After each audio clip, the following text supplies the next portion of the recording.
Antti thinks. Boring. Matter. So thanks very much for coming to this panel discussion.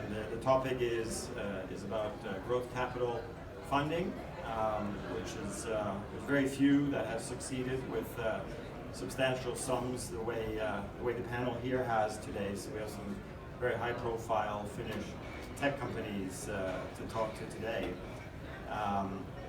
So I think that's a great privilege. I also had a bullet point here that I was going to say what a great turnout, but I think it's a bit too early on the first day. People are still queuing up for the badges and things. So, but for those that are here, I think I hope this can be a valuable session.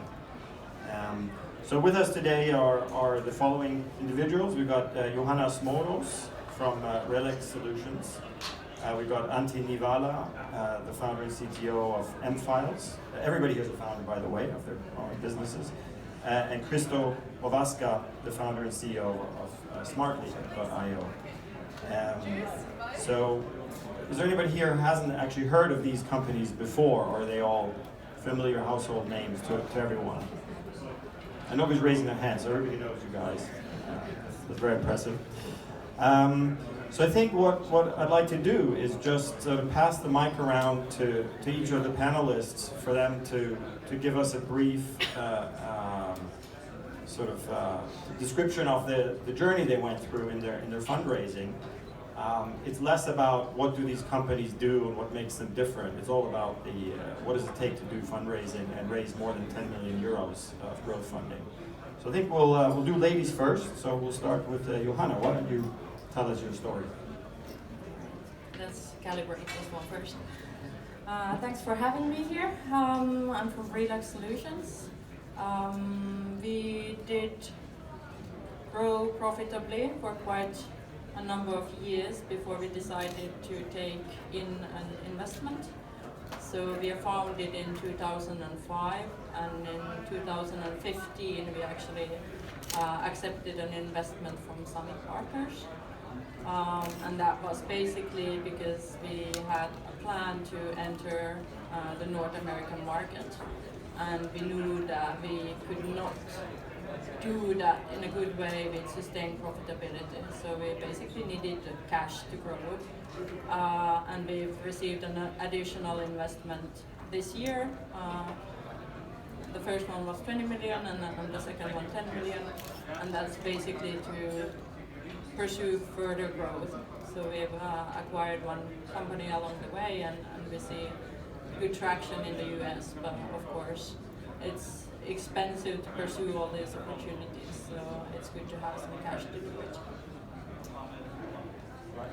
Kristo, over to you. Thanks, and our story is a bit different. So we do SaaS software to help the world's largest online advertisers to get better and more efficiently users and sales from Facebook mainly. We were founded 2014. We're now 175 people. We've been profitable since 2015, from early 2015, and grown extremely rapidly year over year.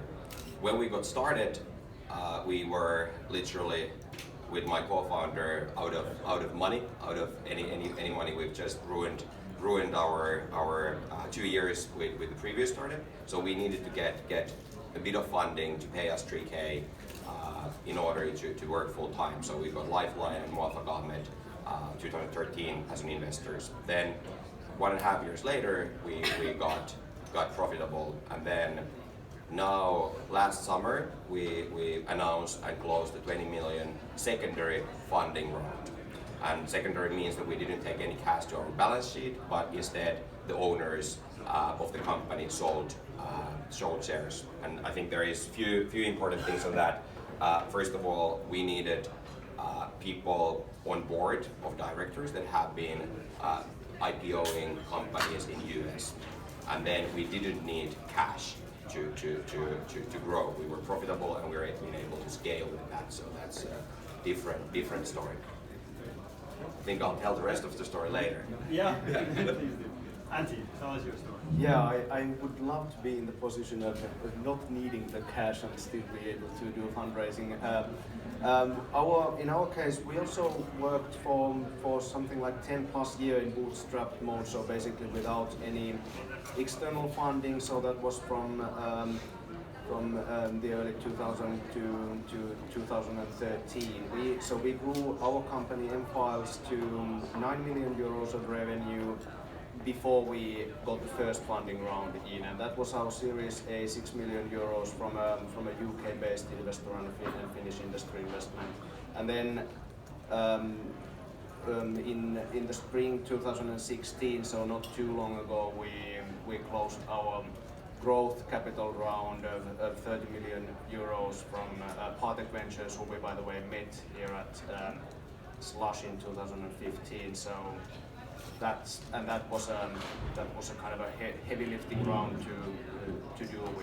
We did a lot of work for that, but that our motivation for doing those investment rounds was that we saw that even though we could grow without external investment, we wouldn't be able to keep up that 40% annual growth if we didn't get some external capital. So that was our motivation for getting investors in. So that's great, and I think before maybe Janne, you will briefly introduce yourself as well, and then we'll get into some more questions. Sure, thanks, Max. So I'm actually coming from a little bit different perspective because we love to invest and help these companies to grow, like yours here. So my name is Janne Holmia and I represent Verdane Capital, which is a growth investor. We manage about 1 billion euros and typically invest or seek to invest in companies that are technology-enabled growth companies based out of Northern Europe and seeking, let's say, we tend to invest between 10 to 50 million euros typically. An interesting statistic you mentioned when we chatted here before is that really only 1 of 4 companies come through some kind of process or some kind of wider, people talking to dozens of investors. You actually like to pursue your own sort of off-market cases, and then maybe 3 out of 4 cases investments come through that sort of path. Is that correct understanding? Yeah, sort of. I mean, we try to be out on the market, and we want to always get familiar with the founders and the management of these businesses before we invest into them. And I think that's an advice also when seeking funding, that you should engage early and get to know the investors and really build a relationship with them. That being said, I would say that then sometimes it may be an advisory-led process in the end when we come in, but typically, at least it's something that's being initiated or it's been on our radar, so to say, most of the times before it comes out of the market, or if it's not a proprietary process, so to say. Okay, well, so all of this sounds really easy, that you just kind of talk to a number of investors and then a press release goes out and you raise 20 million euros or something like this. But in talking to Johanna and Antti before this, I heard very different experiences of how it actually went. So maybe Johanna, you can tell us briefly how you actually went about finding an investor in the end, and how many you had to speak to, and how long it took, and what were the main challenges in actually getting a deal done. Yeah, basically we've been pursued by many different investors for quite a number of years. I know we did, but we didn't manage. So we've been in a kind of a fortunate position that we've been offered money in a sense before we needed it. And we only basically started needing the additional funding when we decided that we should enter the US market. And then of course we had the timetable and things like that for doing that. And that's when we also kind of actively started talking to investors. We've had maybe a couple of chats every year for a number of years. But we didn't want to spend a huge amount of time on this process because we also have a business to run. So we basically set up a few criteria concerning what we are looking for and narrowed it down to maybe 5 investors, 2 of which we talked a bit more to, and then quite quickly decided that Summit Partners is our kind of first choice, and if everything goes plan, then we'll go with them. So basically, I'd say it took about 6 months until the final deal was signed, and of course the summit did a DD in between, and there was all this legal stuff that's super boring. I think we could have done all this quicker if we had to, but it was very much in line with our plans for entering the US. Did you find you had good materials, good information in place that made it easy for them to do due diligence, or was that something that you had to produce? I would say so, that they were actually quite positively surprised. Of course, there's always some nuggets of information that you don't have, but in general, it wasn't a super difficult process. It's just, super boring work. Yeah. Antti, why don't you tell us in contrast, because you talked to quite a few more investors. Yeah, I guess it was kind of our own choice to choose to do a banker-led round. So we hired an advisor. We hired a US-based advisor, and our primary, and we wanted to target especially the US investors.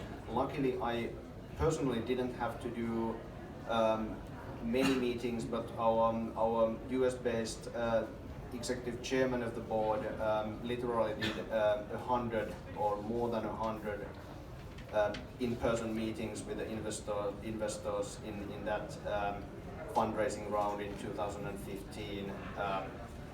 Most of them in the US, and then kind of maybe as a bit of a surprise, then eventually actually we landed choosing Partech Ventures from France as our investor, who I met here at Slush. So it wasn't even those banker arranged meetings that actually led us to the investment.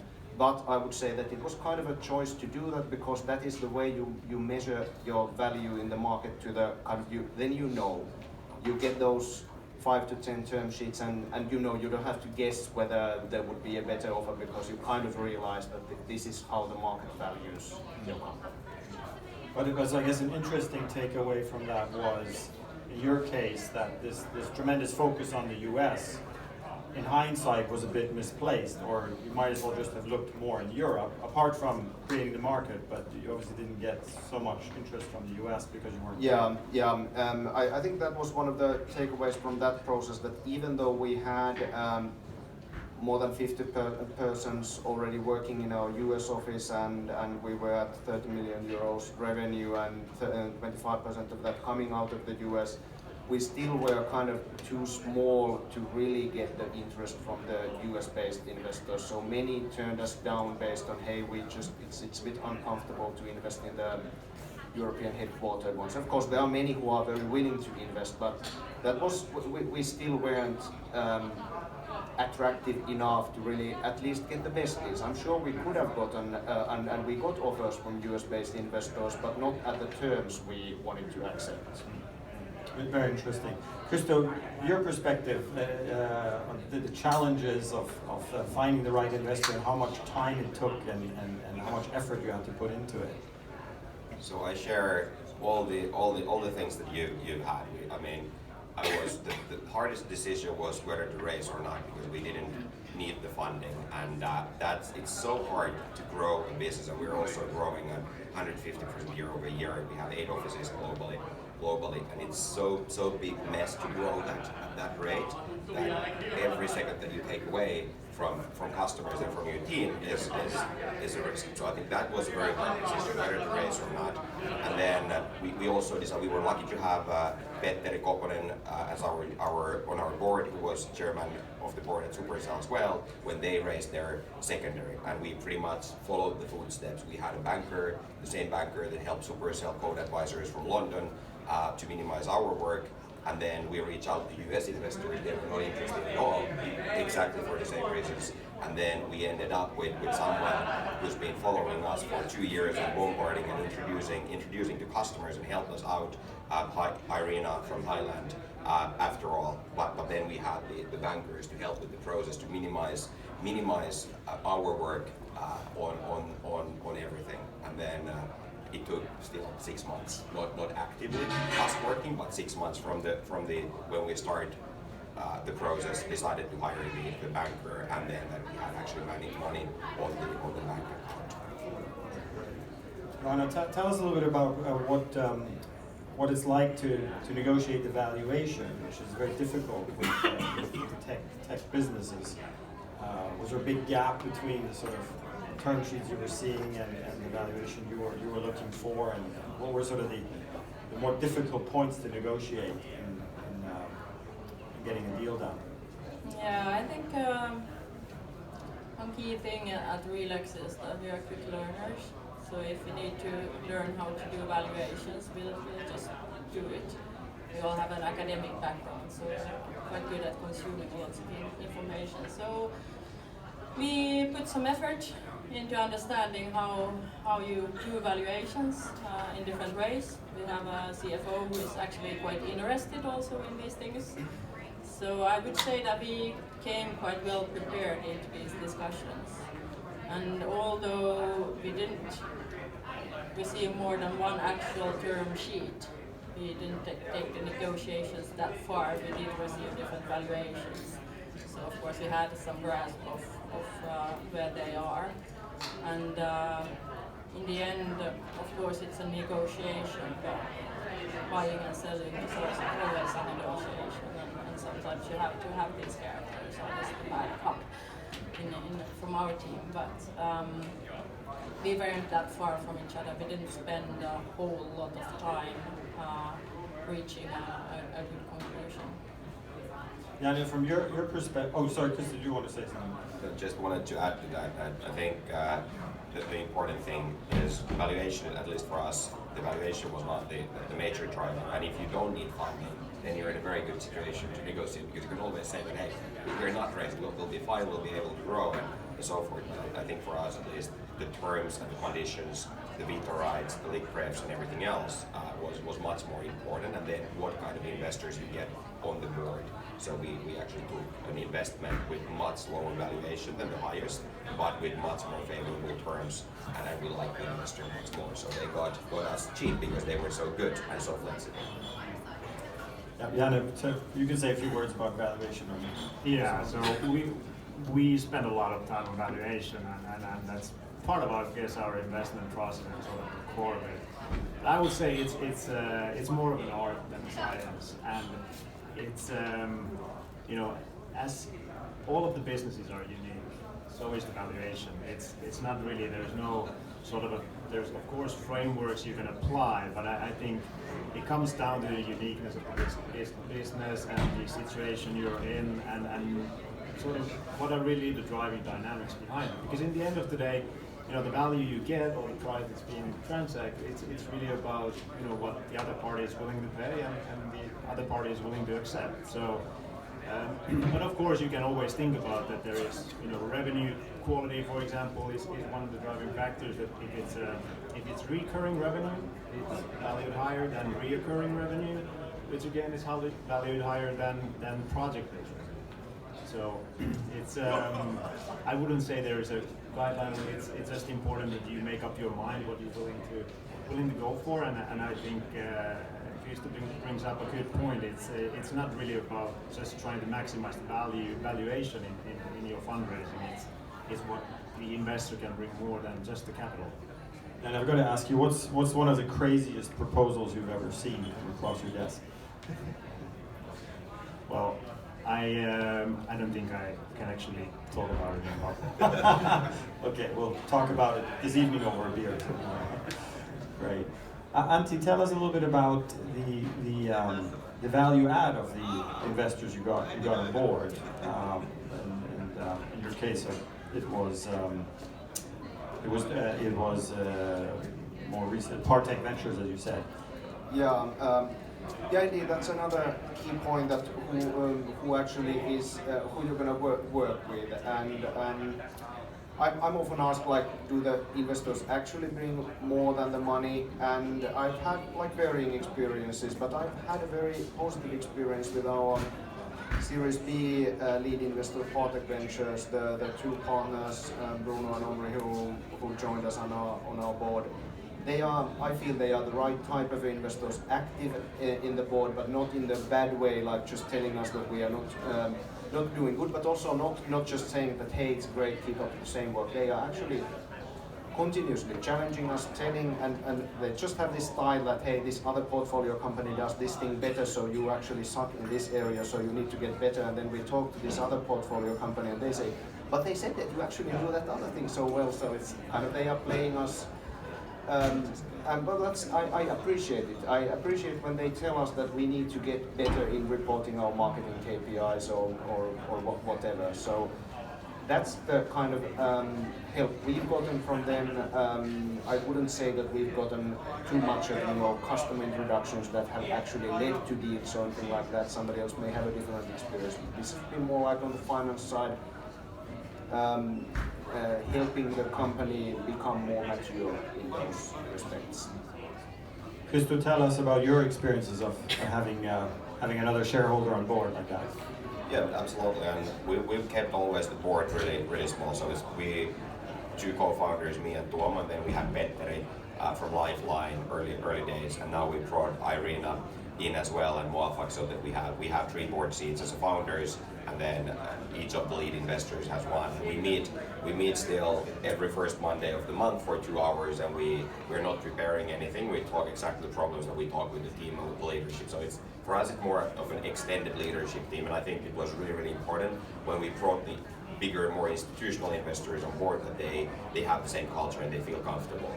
And as I mentioned, for us the key driver, and I've been talking obviously both of your investors as well, but the key driver behind why we selected Highland was that they were so persistent of helping us out even before the investments. For 2 years they were giving us feedback from the customers that somewhat either stopped using Smartly, their portfolio companies, or got using us, and that has continued. So I think only this week Irina have introduced 3 new customers, and we've actually closed most of them. And it's also global because they have a big fund in the US and in China. And then the other part is really hiring part. So they've introduced a lot of new hunters globally. They actually interview some of the candidates because they have a good pattern recognition skills. And then I think when we start to think about IPOing, hopefully in the coming 5 years, then they have a lot of experience because especially in the US, I think they've listed more than 40 companies. So I believe their help will be very valuable. And then I share all of that. They always tell, and I think that's the role. That Supercell was growing so much faster at your stage that you better get your act together. And they tell to other companies that Smartly is going so fast that you better get your. And then they actually help to get that act together. So I think that's it's the role of investors to keep you challenged, keep you busy, but not take any decisions. It's always the CEO and the leadership team. Only decision that the board can make is to fire the CEO if they don't believe that he is the right person. I think that's important. That they should never make decisions, operational decisions. We're coming to the end of our half hour, but I want to sort of ask you guys if you also have any other sort of very unusual requirements of your investors before you do deal with them. Johanna, you had a bit of an anecdote of a final requirement from the investors. Yeah. Of course, one criteria that is a bit fluffy when you evaluate potential investors is some kind of cultural fit or personality fit. And of course, these negotiations tend to be a bit stiff. So to see if our investors also have a sense of humor, we actually put them in a karaoke taxi on the way to the city center for dinner. They passed the test? They passed the test, but you could see also that there's a clear hierarchy in these businesses. So the top level guy handed the microphone over to the not so top level guy and was like, you go ahead. But yeah, they passed the test, and on summer parties and Christmas parties where they have been attending, they usually do the ajetaan tandemilla in fantastic Finnish. So Janne, you hear what the requirements are. This is maybe why you didn't get an investigate these guys. Antti? Yeah, it wasn't actually me who required this. It was our US-based German Jim Geary who just became obsessed that we must take the new investors into the ice cold swimming experience with sauna before we sign, before we close. And I proposed maybe we save that after the closing. But yeah, Jim required it, and both of them did it, and they passed the test. And now it's our criteria for entering the board. So. Kristo, did you have any similar unusual demands of your investors? Yeah, I think for us the very unusual demand is our culture. So everyone at Smartly is an owner. Even the most recent employees are on an option plan, and everyone at the secondary round, everyone at Smartly got a chance to sell same portion of the stock that the investors, early investors, and the founders sold. So I think, and then we did a pure secondary, and they actually came in with common stock. So the investors are owning the same stock that our employees, and that was a huge.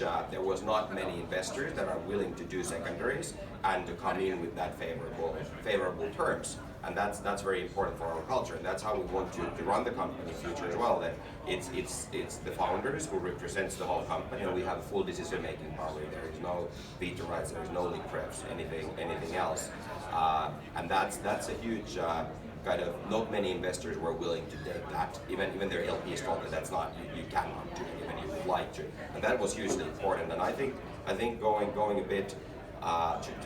Going a bit deeper to think about the future of Helsinki and the future of European tech scene, I think it's hugely important. And I think the biggest reason why we don't have billion-dollar companies here coming here, it's the reason that we have a lot of first-time founders, and every time we reach a 50 million, 100 million, 500 million valuation, a bigger funded US company comes and buys the better product of the times from Europe, and then builds the value. And I think the reason for that is very simple. When we have first-time founders and they don't have house, they don't have stability in their life, they have no financial stability in their life, they don't take the risk. The risk versus reward, when someone offers you 50 million, 100 million, or 250 million, there is no rational way of saying no. So I think the secondary rounds, as Supercell and Rovio have done, as we have done now, that's the only way how first-time founders can actually build sustainable billion-dollar companies out from Europe. And I think a lot of investors are now turning to that mindset, but not all. But at least Thailand is. So they are very, very good and very flexible in that sense. And I think that's very important, and really the culture is tested on the term sheet and on the terms. It doesn't matter how they sing karaoke, in my opinion. But it's important as well. But, thank you very much. I think our time is up, so we'll finish off now. But I think the key takeaway was karaoke and ice hole swimming is a requirement you must make before you take money from anyone. Thank you very much, ladies and gentlemen. And if you have a bit of time to hang around, that would be great. You don't have to rush off. There might be sort of informal questions from the audience. A great opportunity to network with you guys. So let's give applause to the panelists, and thank you very much for joining us today.